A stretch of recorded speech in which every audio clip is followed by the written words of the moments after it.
बिस्मिल्लाहिर्रहमानिर्रहीम अल्लाहुम्मा सल्ली अला मोहम्मद व आले मोहम्मद। तमाम तर तारीफ़ें उस खुदाए रब्बे ज़ुल जलाल के लिए कि जिसके कब्ज़ाए कुदरत के अंदर कायनात की हर शय और हर निज़ाम है। दरूद व सलाम मोहम्मद सल्लल्लाहु अलैहि व आलिहि वसल्लम पर और औलाद मोहम्मद पर जो कि लाइक सलाम है।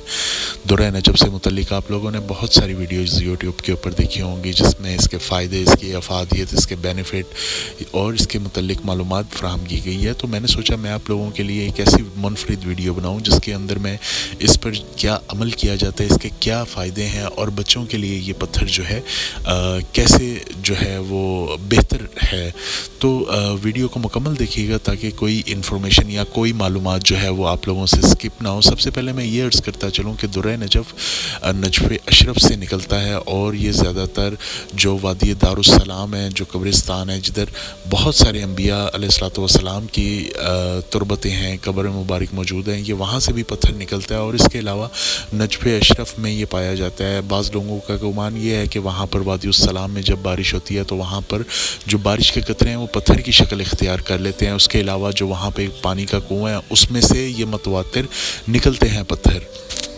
खैर मेरा मौजू ये नहीं था, मैं अपने मौजू की तरफ वापस आता हूँ। तो इसके फ़ायदों के अंदर सबसे पहले मैं इसके कुछ फ़ायदे आप लोगों के ज़ेर समात करता हूँ। इसके फ़ायदों में सबसे पहला जो फ़ायदा है वो ये है कि जितने भी आप उलमा इकराम देखेंगे, मुफ़क्किर देखेंगे, जो आला पाए के उलमा इकराम होंगे, उन्होंने इस पत्थर को अपने हाथ की सन फिंगर यानी कि रिंग फिंगर के अंदर सबसे छोटी उंगली के साथ वाली उंगली के अंदर पहना होगा, जिससे इस पत्थर के हक़ाइक़ के अंदर एक इसकी सिफ़त ये मालूम होती है कि ये इंसान को मारिफत की तरफ जो है वो लेके जाता है। और दूसरी इसकी एक रिवायत जो कि हज़रत इमाम जाफ़र सादिक़ अलैहिस्सलातु वस्सलाम से मंसूब है कि जिसने दुर्र नजफ़ की तरफ एक नज़र भी डाली तो उसने गोया ऐसा ही है कि रोज़ा हज़रत इमाम अली अलैहिस्सलातु वस्सलाम की तरफ नज़र की। तो इस पत्थर का अहले बैत अलैहिस्सलाम से ये निस्बत होना और इसका फरमान इस तरह के आना तो इस पत्थर की जो है वो ख़ासियत को बयान करता है। इसके मुतल्लिक़ मैं मज़ीद अगर आपको बताता चलूँ तो इस पत्थर के फ़ायदों में से एक ये फ़ायदा भी है कि जिन लोगों की नज़र में कमी होती है, यानी कि जिन लोगों की आईसाइट वीक होती है, ये उन लोगों के लिए बहुत मोतबर पत्थर है, क्योंकि इसके अंदर की जो रेडिएशंस निकलती हैं वो इंसान के एरा के अंदर उसकी आइज़ को सुकून देती हैं। दूसरा जो इसका सबसे बड़ा बेनिफिट है, जो ये बेनिफिट मैं वो बता रहा हूँ जो बड़ों के लिए हैं, जो लोग डिप्रेशन का शिकार हैं, ये जो लोग मार्फत चाहते हैं या जो लोग अल्लाह की बंदगी चाहते हैं, तो ये अपने अंदर से ऐसी रेडिएशन इंसान के एरा पे पास करता है कि जिससे इंसान की जो है वो ग्रेविटी इस पत्थर की जो है वो इंसान पे असर करती है और उसकी नज़र में स्पेशली उसके जो देखने की क़ुव्वत है उसको बढ़ाती है, जो हमारी आइज़ की इम्यूनिटी है उसको ये इंक्रीज़ करती है। उसके अलावा ये हमें तसव्वुफ़ की तरफ लेके जाता है और मारिफत की तरफ लेके जाता है। इसके अलावा इसका जो फ़ायदा है, जिस इंसान को डिप्रेशन में नींद नहीं आती किसी भी वजह से या किसी भी कह लें कि बीमारी की वजह से या किसी ऐसे मामलात की वजह से, किसी परेशानी की वजह से, तो उनके लिए ये पत्थर बहुत मोतबर है। वो इस पत्थर को अपनी दाहिनी साइड पे रख के सोएं तो इंशाल्लाह उनको इल्हाम भी आना शुरू होंगे और उनके ऊपर जो है अल्लाह सुब्हानहू व तआला जो है ख्वाब के अंदर इल्हाम ज़ाहिर करेंगे और उनको नींद भी पुरसकून आएगी। जो लोग डिप्रेशन का शिकार हैं वो इसको ज़रूर पहने। और इसका जो अगला फ़ायदा मैं आप लोगों के लिए अर्ज़ करता चलूँ, वो इसका फ़ायदा ये है कि ये काम कारोबार में जो भी आप लोगों के ऊपर नज़र, हसद या इस तरह की बंदिश होती है कि इंसान का काम बनते बनते रुक जाता है, तो इसको सिर्फ़ अगर आप अपने पास रखें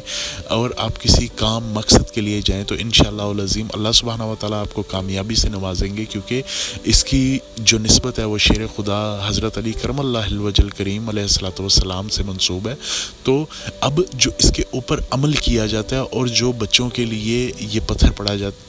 पढ़ के उन्हें पहनाया जाता है, उनके गले में लॉकेट बनाया जाता है। और मैं इस बात को आगे कंटिन्यू करने से पहले आपको ये बताऊंगा कि इस पत्थर को कभी भी आपने वॉशरूम, गुसल खाने में नहीं लेके जाना और ना ही किसी नापाकी की हालत में इस पत्थर को अपने पास रखना है या इस पत्थर को आपने पहनना है। बहुत ज़्यादा एहतियात ज़रूरी है। अब जो बच्चे, आजकल का दौर ऐसा है कि बच्चे जो हैं वो बहुत ज़्यादा चिड़चिड़े हैं, मोबाइल पे ज़िद करते हैं या कोई ज़िद बना लेते हैं, तो जब तक वो ज़िद पूरी नहीं होती तो वो बच्चे जो हैं वो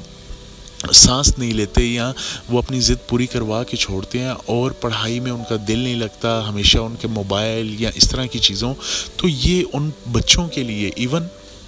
جن بچوں کی نظر کمزور ہے، یہ ان بچوں کے لیے بہت زیادہ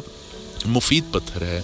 اس کا عمل بھی میں آپ کو بتاتا ہوں، اور بچوں کے لیے یہ کیا احتیاط ہے یا کیسے انہیں پہنانا ہے آپ نے یہ پتھر۔ تو آپ نے اس پتھر کو کوشش کیجئے گا کہ رنگ میں نہ کریں، یا ان کو اس کی بریسلیٹ بنوا دیں بچوں کو، یا سب سے بہتر جو ہے کالی ڈوری کے اندر چاندی کے لاکٹ میں یہ بچوں کو آپ پہنائیں، اور اس کو احتیاط یہ رکھیں کہ بچے کو آپ بتا دیں، بچہ اتنا بھی چھوٹا نہ ہو کہ بچہ نہ سمجھو نہ سمجھی کی حالت میں اسے نہ پہنائیں، کم از کم اس کی ایج جو ہے وہ 7 سال سے گروئنگ ایج میں ہو، 7 سال سے بڑا ہو، تب آپ نے اس بچے کے اوپر یہ پتھر پہنانا ہے اسے، اور اسے آپ نے انتباہ کرنی ہے کہ یہ وہ واش روم میں لے کے نہ جائے، کہیں رکھ جائے، یا مطلب کوئی بھی احتیاط اس طرح کی آپ نے اس کو سمجھانی ہے۔ اب جو بڑے لوگ ہیں انہوں نے کرنا یہ ہے کہ انہوں نے صرف 27 مرتبہ جو دعا ہے ایک ناد علی، وہ اس پتھر کے اوپر دم کرنی ہے، اور انشاءاللہ جب بھی صبح اٹھنا ہے تو آپ نے اپنے ہاتھ میں اس پتھر کے اوپر 27 مرتبہ ناد علی دم کرنی ہے، اور آپ انشاءاللہ العظیم ایسے معجزات دیکھیں گے، ایسے برکات دیکھیں گے، ایسے دیکھیں گے کہ آپ پہ ایک دم سے آپ کو احساس ہوگا کہ آپ کی لائف کے ساتھ کوئی چینج آ رہا ہے، آپ نے ایک دم سے آپ کے لیے ایسے رستے آسان ہو جائیں گے، ایسے رستے انشاءاللہ کھلیں گے۔ یہ میرا پرسنل ایکسپیرینس ہے، اور جو بھی میں آپ سے انفارمیشن شیئر کرتا ہوں میں اپنے پرسنل ایکسپیرینس کے اوپر اور اپنے بزرگوں کی تعلیمات کے حوالے سے کرتا ہوں، ہوا میں کوئی بات نہیں کرتا، اور جو ہے یہ اس کا طریقہ ہے۔ اور جب بھی جمعرات آئے یعنی کہ تھرسڈے آئے تو آپ نے ان پتھروں کو، چاہے درِ نجف ہے یا چاہے آپ کے ہاتھ میں کوئی بھی متبرک پتھر ہے، اس کو پانی کے اندر ڈبو کے پھر صبح فجر کے وقت اسے پہننا ہے۔ جمعرات کو آپ کو چاہیے کہ آپ اپنے پتھروں کو جو ہے وہ پانی کے اندر ڈبو کے رکھ دیں، اور صبح انہیں جو ہے وہ پہنیں۔ اس سے یہ ہوتا ہے کہ پتھروں کے اوپر جو بھی نظر حسد ہوتا ہے آپ کے اوپر، یا جو بھی نحس اثرات ہوتے ہیں، تو یہ پتھر اسے اپنے اندر اپنی گریوٹی کے اندر ضم کر لیتے ہیں، اور جس طرح ہر چیز کو صاف کیا جاتا ہے، آپ کے گھر میں کوئی الیکٹرانکس ہے، کوئی سواری کی چیز ہے، آپ اس کو بھی کار واش کرواتے ہیں یا اس کی بھی صفائی کرتے ہیں، اسی طرح پتھروں کو بھی ہر جمعرات کو جو ہے وہ پانی کے اندر یا دودھ کے اندر ڈبویا جاتا ہے، تاکہ ان کے اوپر سے جو نحس اثرات ہیں وہ ختم ہو جائے۔ یہ ایک چھوٹی سی مختصر سی ویڈیو تھی جو میں نے سمجھا کہ آپ لوگوں کی پیش خدمت کروں اور آپ لوگوں کو تھوڑی سی معلومات دوں، کیونکہ مجھے واٹس ایپ کے اوپر تھوڑی سی ریکویسٹ آئی تھی کہ بچوں کے متعلق کوئی بتائیں کہ بچوں کو کون سا جو ہے وہ پتھر پہنایا جا سکتا ہے، یا کون سا ایسا پتھر ہے کہ جس کے کچھ اس طرح کے فائدے ہوں جو پڑھائی، علم، نظر اور اس سے متعلقہ جو مسائل ہیں ان کے لیے بہتر ہوں۔ تو میں نے سوچا کہ آپ لوگوں کے لیے یہ ویڈیو جو ہے وہ بناؤں۔ امید کرتا ہوں کہ آپ کو یہ ویڈیوز جو ہے وہ پسند آئی ہو۔ اگر آپ اپنا ذائچہ بنوا کے لکی سٹون جاننا چاہتے ہیں، یا اپنے کسی مسئلے کا روحانی حل چاہتے ہیں، یا خالص پتھر حاصل کرنا چاہتے ہیں، یا اپنے ذائچے کے متعلق جاننا چاہتے ہیں، تو یہ واٹس ایپ نمبر جو آپ کے سامنے ہے، اس پہ آپ مجھ سے رابطہ کر سکتے ہیں۔ اور ہمیشہ کی طرح عرض یہ کروں گا کہ کچھ چیزیں ہوتی ہیں جو فری فارم پہ نہیں ہوتی، آئی ہوپ کہ آپ وہ چیزیں انڈرسٹینڈ کریں گے۔ یہ اگر میری ویڈیو پسند آئی ہو تو میرے چینل کو سبسکرائب، لائک کر دیجیے گا، اور بیل آئیکن کو پریس کر دیجیے گا، اور اس ویڈیو کو ان لوگوں سے ضرور شیئر کیجیے گا جو درِ نجف پہننا چاہتے ہیں یا پہننے کے خواہش مند ہیں۔ انشاءاللہ آپ سے ملاقات ہوگی ایک نیکسٹ ویڈیو کے اندر۔ تب تک کے لیے اپنا بہت سارا خیال رکھیے گا۔ بسم اللہ الرحمن الرحیم۔ اللہم صلی علی محمد و آل محمد وعجل فرجہم۔